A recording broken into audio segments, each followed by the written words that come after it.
That's good.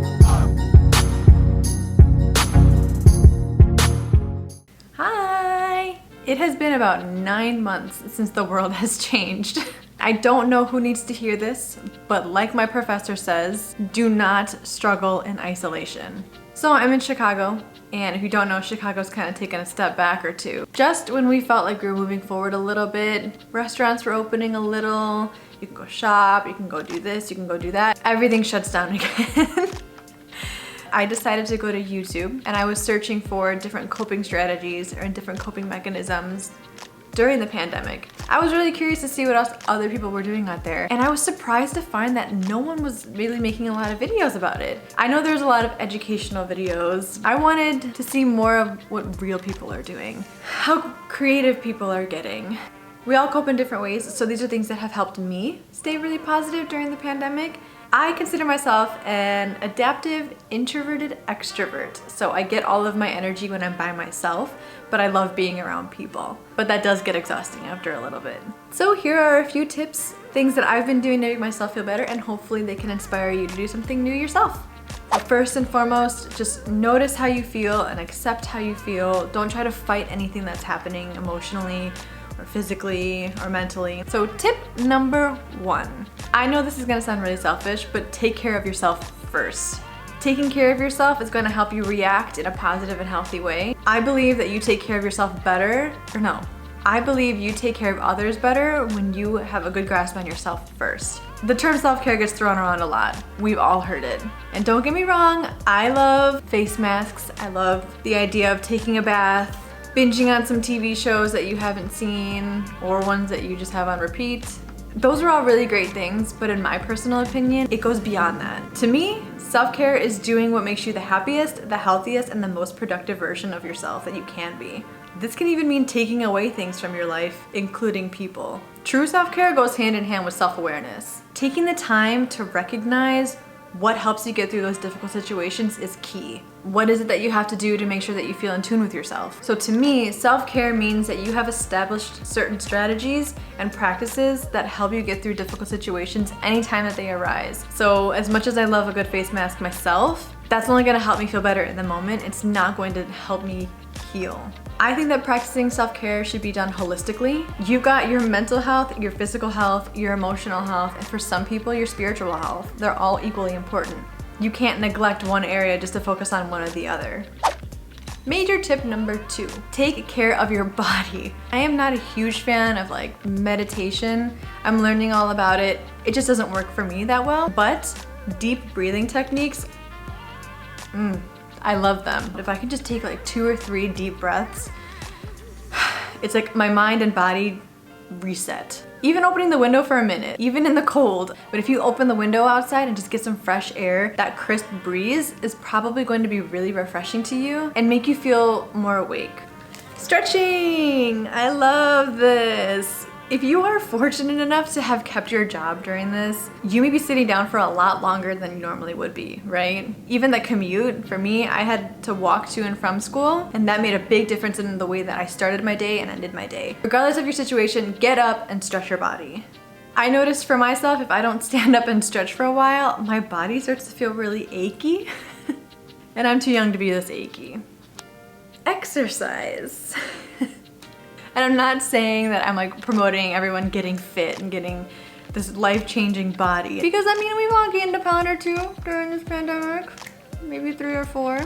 But it's okay. I know that it's super tempting to be skipping a workout because you may not feel motivated. And it makes total sense if you don't feel comfortable being at a public gym. So if you are fortunate enough to have space in your home, if your family's cool enough, work out with your family. I feel like everyone's heard these before, but there's a reason why they keep saying it. Go outside, that fresh air. The walking for 10 minutes is gonna make a big difference. Online exercises are amazing. YouTube is booming with them. And the best part is you can rewind, you can pause, you can skip if you really want to. You can even go at your own pace. I actually started yoga and I watched Boho Beautiful, I believe is the name. I thought that I was a pretty fit person, and then I tried doing a whole bunch of different yoga poses and I was humbled. And from there, you can even sign up for virtual online classes if you have the means to do so.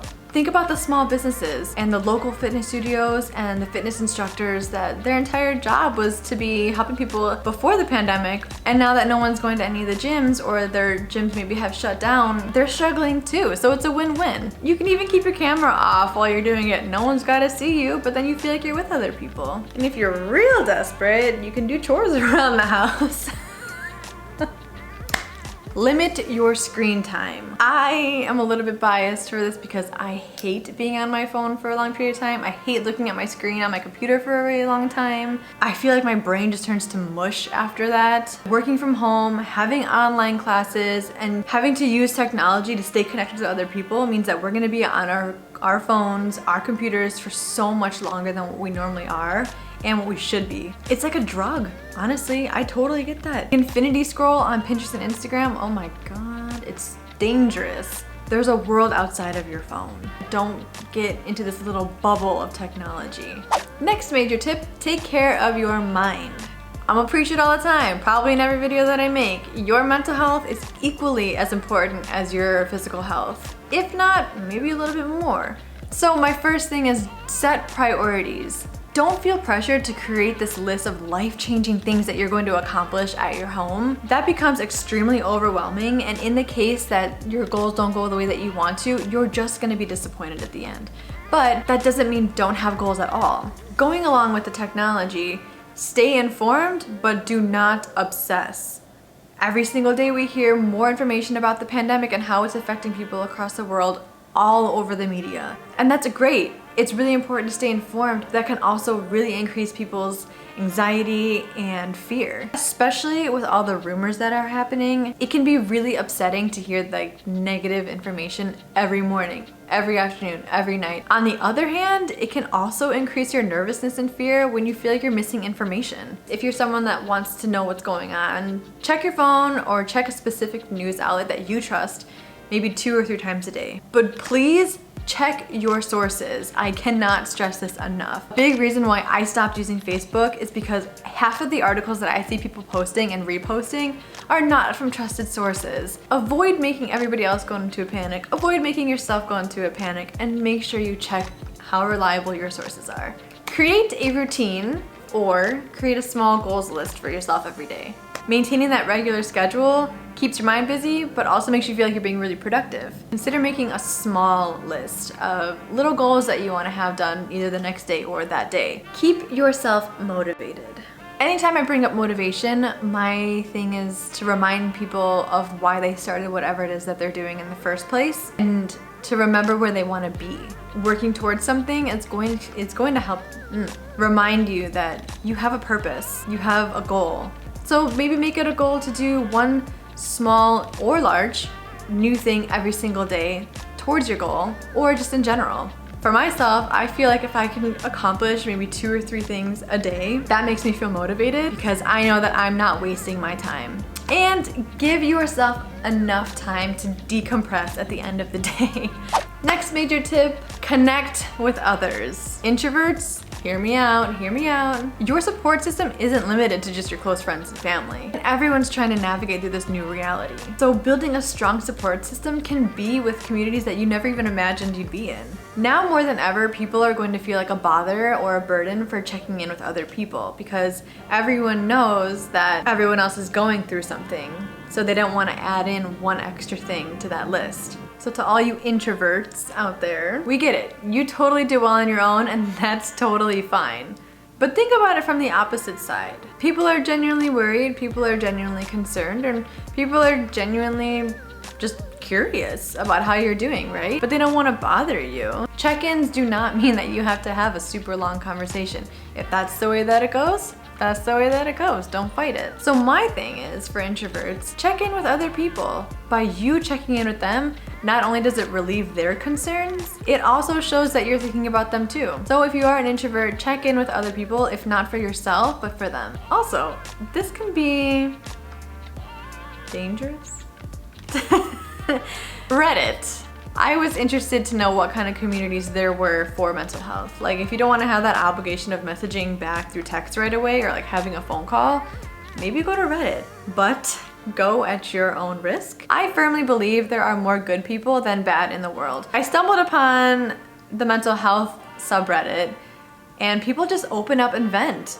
And it's amazing because people from all over show their love and support, even though they don't know the people, and it's completely anonymous. If you're someone that just wants to say what it is they're feeling but don't feel comfortable enough saying it to your close friends and family, think about going to a forum and talking with other people who also want to stay anonymous but will respect you. And who knows, maybe you can help other people in situations too. Recognize what is typical and normal for you and what is not. I like to do like a full body scan for myself. I start with my head and I'm like, okay, how's my mental health? Am I doing all right? Then I go down, I'm like, all right, my body's fine, my physical health is okay. And then I think about how I'm feeling emotionally.